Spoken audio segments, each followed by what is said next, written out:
পাশবিক নির্যাতনের শিকার হয়েছে, সিরিয়াতে হাজারো মুসলিম নারী পাশবিক নির্যাতনের শিকার হয়েছে।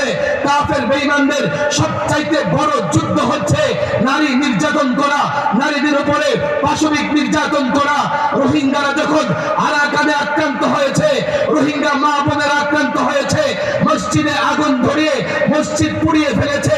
আজকে যারা আমাদের প্রতিবেশী, যারা আমাদের বিরুদ্ধে লড়াই করতেছে, বাংলাদেশে আগ্রাসন চালাবে বলে হুমকি দিচ্ছে, ধমকি দিচ্ছে, যারা দিল্লিতে ডিটেনশন ক্যাম্প তৈরি করেছে বাংলাদেশিদের আটকে রাখবে, যারা